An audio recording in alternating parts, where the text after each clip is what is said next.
আসসালামু আলাইকুম everyone, welcome back to my channel. আপনারা সবাই কেমন আছেন? আলহামদুলিল্লাহ, আমি ভালো আছি।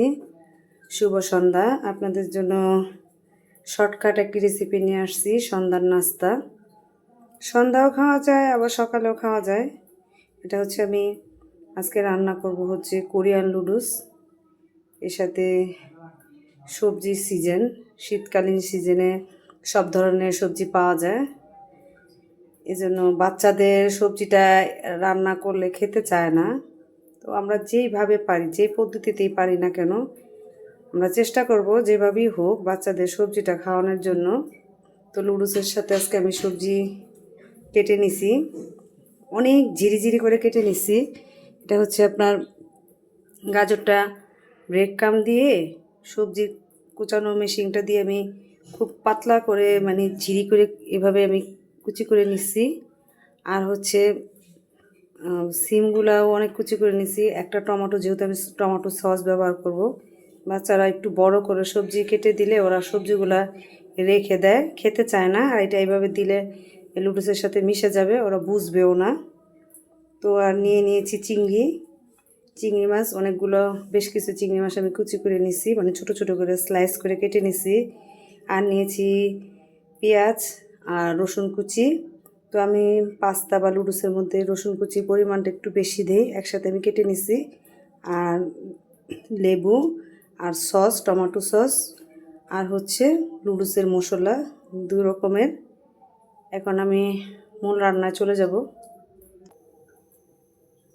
আমি চুলায় একটা কড়াই বসে নিছি, তেল দিয়ে দিছি, তেলটা গরম হয়ে গেছে, পরিমাণ মতো তেল দিছিলাম। এখন হচ্ছে আমি রসুন আর পেঁয়াজ কুচিটা দিয়ে দিব। পেঁয়াজগুলো আমার ভাজা হয়ে গেছে, এই পর্যায়ে আমি চিংড়ি মাছগুলো দিয়ে দিব। আমি বড় চিংড়ি মাছ এভাবে কুচিয়ে নিয়েছি।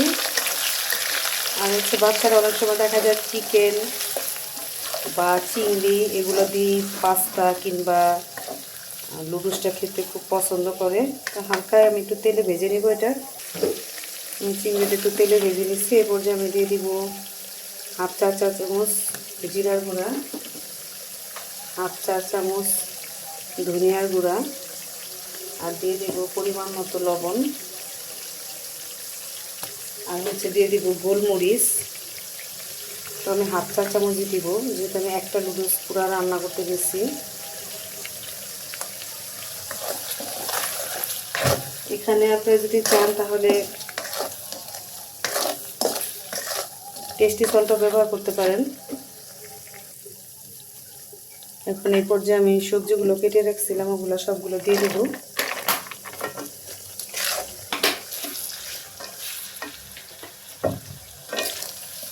সবজিগুলো পানি দেওয়া লাগবে না, হালকা মিডিয়াম আছে, এগুলোকে নাড়াচাড়া করে একটু ঢেকে দিব, সিদ্ধ হয়ে যাবে। এ পর্যায়ে আমি একটু দিয়ে দিব সসগুলো। আমি টমেটো সস এবং অল্প কিছু চিলি সস নিয়ে নিছি, চিলি সস।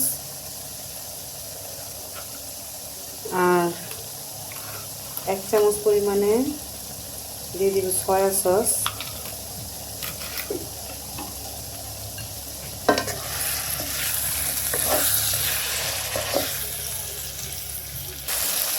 সবজিগুলো সিদ্ধ হয়ে গেছে। এরপর আমি দিয়ে দেবো নুডলসগুলো। আমি নুডলসগুলো সিদ্ধ করে দিয়ে নিই, এভাবে ভেঙে দিয়ে দেবো প্রত্যেকটা নুডলস। নুডলসগুলো ভেঙে দিয়ে দিছি এবং পরিমাণ মতো পানি দিয়ে দিলাম। এখন এটাকে আমি একটু ঢেকে দেব সিদ্ধ হওয়া পর্যন্ত। আর হচ্ছে কোরিয়ান নুডলসের মধ্যে তো এমনি ঝাল থাকে, তাই আলাদা করে কাঁচামরিচ বা শুকনো মরিচ আমি কিছু দিলাম না। এ পর্যায়ে আমি দিয়ে দিব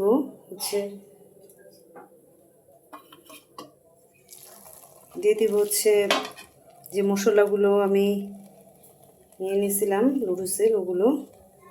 আর দিয়ে দিব হচ্ছে 2 রকমের মশলা ছিল প্যাকেটে, এগুলো কিন্তু প্রচণ্ড ঝাল।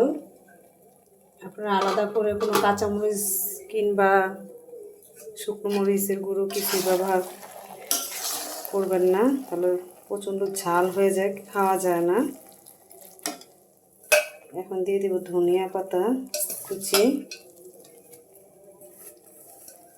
আর হচ্ছে দিব লেবুর রস। অবশ্যই আপনারা লেবুর রসটা ব্যবহার করবেন পাস্তা রান্নার সময় কিংবা লুডুসে, তাতে করে খাবারের স্বাদটা দ্বিগুণ হয়ে যায়। এখানে আমি 1 প্যাকেট লুডুস পুরোটা নিয়েছি বলে আমি একটা লেবু পুরোটা চিপে দিয়েছি রসটা। আমার লুডুসটা অলমোস্ট রান্না করা হয়ে গেছে। আমি ভালো করে একটু নেড়ে মশলাটা মিক্স করে, এটা আপনারা ম্যাগি নুডলস দিয়েও রান্না করে খেতে পারেন। আর হচ্ছে লুডুসটা সিদ্ধ করে নেওয়া যায়, কিন্তু আমি একটু ঝটপট করার জন্য লুডুসটা সিদ্ধ করিনি। কিন্তু লুডুসটা যখন সিদ্ধ না করবেন সেক্ষেত্রে পানির পরিমাণটা একটু বাড়িয়ে দিবেন, কারণ এই আপনার কোরিয়ান লুডুসটা সিদ্ধ হতে অনেক সময় লাগে। তো অলমোস্ট আমার রান্নাটা করা কমপ্লিট হয়ে গেছে। আমি চুলা অফ করে দিব। সবজিটা একেবারে মিলে গেছে লুডুসের সাথে। এটা এই ক্ষেত্রে বাচ্চারা আর ওই চালাকিটা করতে পারবে না যে সবজিটা আলাদা করে ফেলে দিবে, খাবে না। এখন কি সুন্দর মিশে গেছে লুডুসের সাথে। এটা এখন আমি নামিয়ে পরিবেশন করে নেব। আমার লুডুসটা রান্না করা কমপ্লিট, আমি পরিবেশন করে দিচ্ছি। এতক্ষণ ধৈর্য ধরে যারা আমার এই ভিডিওটা দেখছেন এবং যাদের কাছে আমার এই লুডুস রান্না করাটা রেসিপিটা ভালো লাগছে, অবশ্যই একটা লাইক দিবেন আর কমেন্টে জানাবেন যে লুডুসটা আসলে রান্নাটা ভালো হয়েছে কিনা। অবশ্যই আপনারা বাসায় রান্না করে খাওয়াবেন, বাচ্চাদের নিজেরা খাবেন। আর কোরিয়ান লুডুসটা তো এটা তো একটু ঝাল হয়, অনেক বাচ্চারা আছে ঝাল খেতে চায় না। সেক্ষেত্রে মরিচের গুঁড়াটা মানে মশলাটা অর্ধেক পরিমাণে দিবেন, পুরোটা দিতে গেলে ঝালটা বেশি হয়ে যাবে। আর যে বাচ্চারা বেশি ঝাল খায় সেই ক্ষেত্রে পুরোটা দিয়ে দিবেন। তো আজকের মতো এখানেই বিদায় নিলাম। আমার জন্য দোয়া করবেন, আমার পাশে থাকবেন। আল্লাহ হাফেজ।